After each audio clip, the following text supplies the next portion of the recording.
آپ نے ابھی اپنے انٹرو میں کہا کہ آئین پاکستان کی گولڈن جوبلی تقریبات کا آغاز ہوا ہے، آئین پاکستان کی یادگار کا سنگ بنیاد رکھا گیا ہے اور سیلیبریشنز تو بنتی ہیں بھائی، سیلیبریشن کیوں نہیں ہونی چاہیے؟ یہ کس حکومت میں ہو رہا ہے؟ شہباز حکومت میں۔ کون سی شہباز حکومت؟ جو آئین کی بات نہیں مان رہی، جو آئین کا مذاق اڑا رہی ہے، اس حکومت میں آئین پاکستان کی گولڈن جوبلی تقریبات ہو رہی ہیں، آئین پاکستان کی یادگار کا سنگ بنیاد رکھا جا رہا ہے۔ یہ ایسے ہی ہے میڈم شیخ کہ جیسے کوئی بیٹا والد صاحب کی ایک بات بھی نہ مانے مگر سالگرہ بڑی دھوم دھام سے منائے، سیلیبریشن تو بنتی ہے میڈم شیخ۔ یہ موقف درست نہیں ہے چیف الیکشن کمشنر صاحب بہادر کا۔ کیوں؟ اس لیے کہ کل تک الیکشن کمیشن خود کہہ رہا تھا اس معاملے میں کہ آئین کی روح سے ہمارا الیکشن تاریخ سے کوئی تعلق نہیں، ہم بالکل تیار بیٹھے ہیں۔ اور ہمارے چیف الیکشن کمشنر صاحب بہادر نے سپریم کورٹ میں کہا کہ مجھے میرے آئینی تقاضے پورے کرنے سے روکا جا رہا ہے، مطلب جو وسائل میرے پاس ہونے چاہیے تھے مجھے نہیں دیے جا رہے تھے۔ اور یہ موقف اس لیے بھی درست نہیں ہے میڈم شیخ کہ اگر الیکشن کمیشن اپنا کام کرتا نیک نیتی سے، دیانتداری سے، بر وقت، اگر گورنرز اپنی ذمہ داریاں پوری کرتے تو نہ یہ معاملہ ہائی کورٹس میں آتا، نہ یہ معاملہ سپریم کورٹ میں جاتا، نہ الیکشن کمیشن کی رٹ مجروح ہوتی۔ میڈم شیخ، آپ ان حکمران اتحاد، الیکشن کمیشن اور گورنرز نے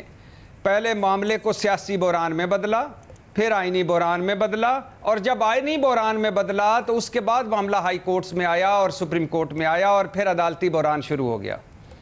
میڈم شیخ، آج کل ویسے ہی یہ ایک بڑا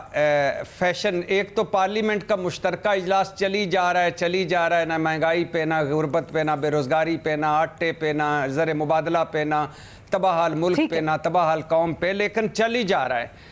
اور وفاقی کابینہ کے 4 ہنگامی اجلاس ہو چکے ہیں، اور 5 رکنی بینچ کا فیصلہ ہو، 3 رکنی بینچ کا فیصلہ ہو، 6 رکنی بینچ کا فیصلہ ہو، جسٹس فائز عیسیٰ بینچ کا فیصلہ ہو، سرکولر کا ہو، 4 ججز کے اختلافی نوٹ ہوں، سب کچھ پارلیمنٹ میں، فنڈز پارلیمنٹ میں،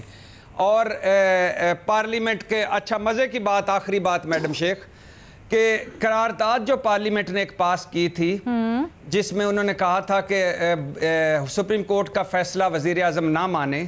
اس قرارداد پر نہ وزیر اعظم کے دستخط تھے، نہ اپوزیشن لیڈر کے دستخط تھے، نہ زرداری صاحب کے دستخط تھے۔ آج ایک اور قرارداد پیش کر دی گئی ہے نا، جو فنڈز کا معاملہ تھا، جو آج دینے کی آخری تاریخ تھی، اور کل اب الیکشن کمیشن آف پاکستان نے کمپلائنس رپورٹ دینی ہے سپریم کورٹ کو، آج وہ بھی پارلیمنٹ میں ٹیبل کر دی گئی۔ اس کے اوپر ذرا آگے جا کے بات کرتے ہیں۔ بھٹی صاحب، بڑا اہم نقطہ آپ نے اٹھایا ہے، لیکن میں صرف آپ سے یہ سمجھنا چاہوں گی، بھٹی صاحب ذرا پوائنٹس بہت زیادہ ہیں ڈسکس کرنے والے، آگے لے کے چلتے ہیں نا جلدی جلدی۔ بھٹی صاحب یہ بتا دیں، آپ نے ابھی کہا کہ الیکشن کمیشن نے جو کہا ہے وہ درست نہیں ہے، حالانکہ الیکشن کمیشن آف پاکستان تو آپ کو یاد ہوگا جب لاہور ہائی کورٹ میں بھی گئے تھے یہ لوگ، تو تب انہوں نے یہی کہا تھا کہ بھائی الیکشن کمیشن کی ڈیٹ دینا ذمہ داری نہیں ہے، وہ گورنر اور صدر اور کس کی ذمہ داری ہے اس کے اوپر معاملہ آ کے اٹکا تھا۔ چیف الیکشن کمشنر کی طرف سے تو یا الیکشن کمیشن کی طرف سے تو کوئی مسئلہ نہیں ہوا تھا۔ اچھا، میں ایک جملہ مکمل کر لوں کہ اس قرارداد پر وزیر اعظم، اپوزیشن لیڈر زرداری صاحب، بلاول بھٹو، پی پی وزیروں، مولانا کی جماعت، وزیر قانون، وزیر داخلہ، کسی کے سائن نہیں تھے۔ اور دوسری بات یہ میڈم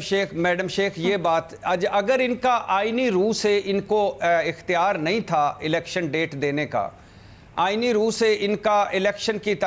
تاریخ سے کوئی تعلق نہیں تھا جو یہ کہہ رہے تھے، جی، تو یہ انہوں نے کیوں الیکشن ملتوی کیے اور کیوں نئی ڈیٹ دی 8 اکتوبر، اور کیوں سپریم کورٹ کو کہنا پڑا کہ آپ نے آئینی اختیار سے تجاوز کیا؟ سر وہ تو آئین میں ایک شک ہے نا کہ چلے اگر اب آگے 90 دن سے ہو گئے، نہیں وہ تھوڑا سا ٹیکنیکل معاملہ ہے، وہ وہ اس لیے ہے کیونکہ آئین میں یہ شک ہے۔ ٹیکنیکل معاملہ نہیں ہے، پلیز اس کو ٹیکنیکل معاملہ نہ کہیے گا، یہ آئین کی وائلیشن کی الیکشن کمیشن نے۔ ٹھیک ہے، نہیں، میں ایک چیز پہ فوکس کر رہا ہوں، الیکشن ڈیٹ پہ فوکس کر رہا ہوں۔ جب ان کی الیکشن ڈیٹ ان کی بنتی نہیں تھی تو انہوں نے 8 اکتوبر کیوں دی؟ سر وہ اس لیے دی، یہ آئینی وائلیشن کی، اور سپریم کورٹ نے کہا کہ آپ نے آئینی وائلیشن کی، آپ نے آئینی اختیارات سے تجاوز کیا، آپ نے غیر قانونی کام کیا۔